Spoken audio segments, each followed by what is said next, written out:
Hey guys, what's going on? Welcome back to the video, and today I'm going to be discussing why I think Manchester City will be able to overturn the 2-year Champions League ban.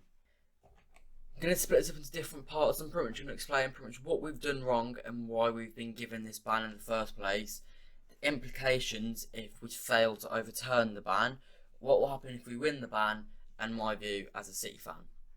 So, cast your mind back to the 14th of February 2020 when we were originally hit with the 2-year ban.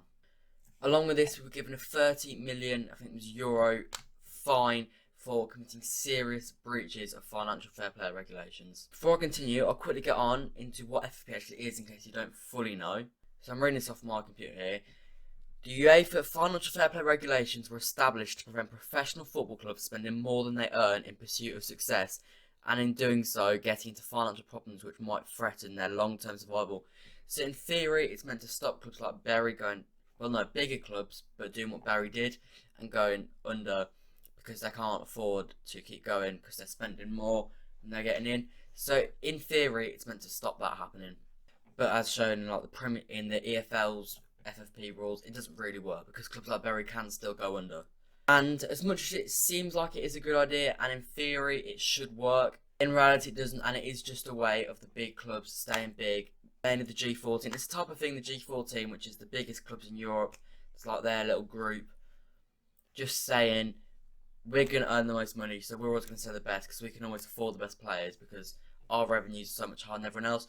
So it's meant to stop clubs like City and PSG breaking the mould and getting into that European elite stage. Anyway, back on topic, back to what City have done wrong. City supposedly have been given the ban for, as UEFA suggests, that City overstated sponsorship revenues between 2012 and 2016, and apparently the club also failed to comply with investigations into the matter. City, however, strongly deny all allegations, saying they are, to quote Soriano, saying they are simply not true. Later in the week of that February, Valentine week, whatever it was, we launched and we stated that we were going to appeal the ban, which is happening over this 3-day period between the 8th and the 10th of June. Now, should we fail in our appeal, I think it's likely that we're going to be going to the European High Court. I think it's one of the high courts in Europe, pretty much, because we do strongly believe that we have done nothing wrong here. So if it doesn't go our way when we get to CAS, I think it's likely we will go to just a normal court.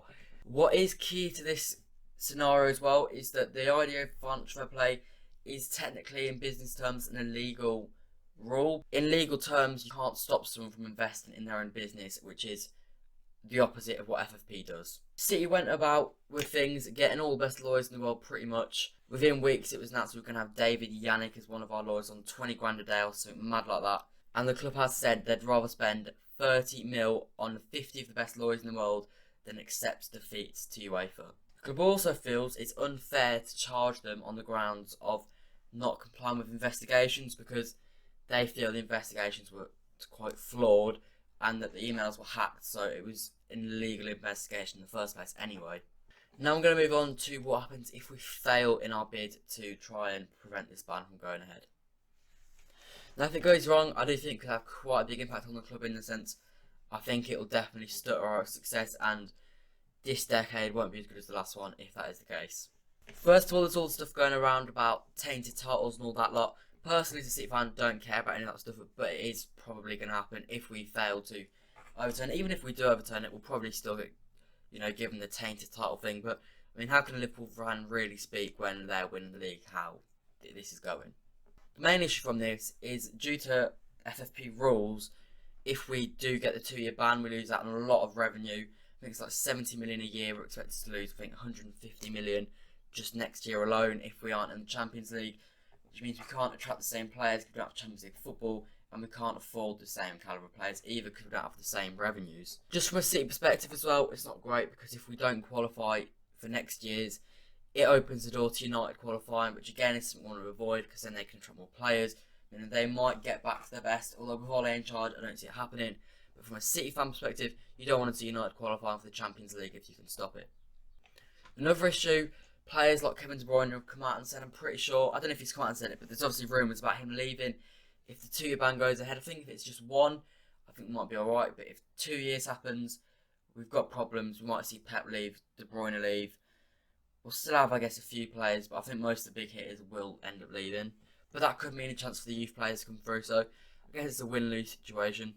Another problem that will come about if we don't overturn the ban is that the Premier League will most likely launch an investigation into it, because if we fail UEFA Financial Fair Play regulations, it's very, very likely that we failed the Premier League ones, meaning we could suffer a points deduction, meaning not only are we out the Champions League, but we're probably out the race for the Premier League the year that we get the points deduction, because if we're 25 points behind now with no points deduction, there's just so much catching up to do. I doubt we'd be able to do it with a 12 or 10 points deduction.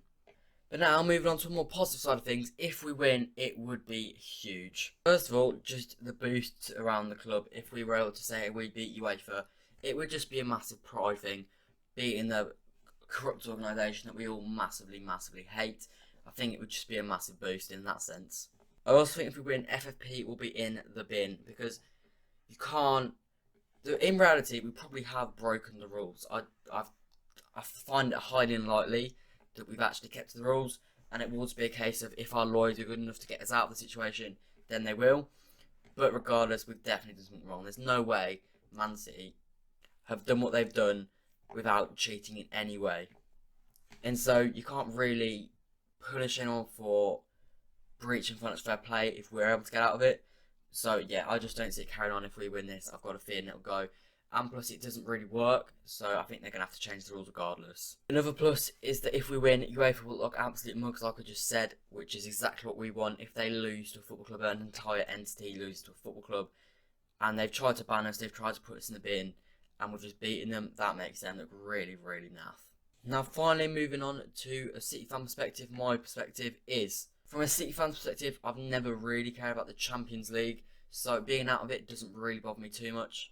Yes, I enjoyed the quarterfinals and semi-finals and all that, and I'd love to go to the Champions League final, but if we're not in it, I'm not going to complain. The group stages have always been naff recently, so they're just boring. Round of 16 is alright. We've missed out Madrid, which I'm a bit gutted about.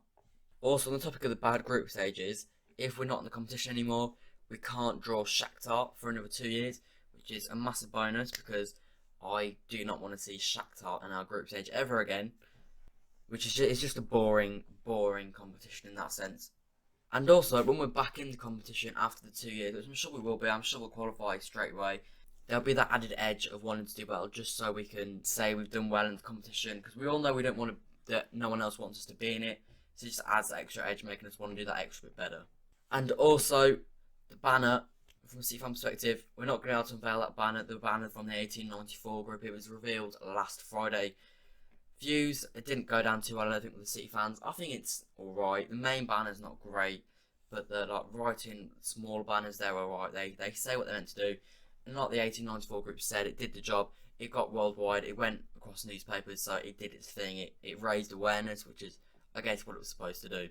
Yeah, that's just a brief overview of my views, what's going on with the whole UEFA thing. I think we're meant to get the decision in about 2 months' time. So I'm interested, leaving the poll, do you guys think that we will overturn the ban? Do you think we'll go down to 1 year, or do you think it will just say the 2 years as it is? Personally, I think it will be the 1 year. I don't think we'll fully overturn it, but I'm confident we'll get it down to 1 year, which I'm pretty sure is what AC Milan did when they did the same thing back in 2016. Anyway, that was all for me today. Leave a like, subscribe if you haven't already, share the video around. We are nearing that 10k mark. I think 290 subscribers off now, so just make sure everyone subscribes so you know, because we are nearing that mark. Anyway, that was all for me today. Goodbye.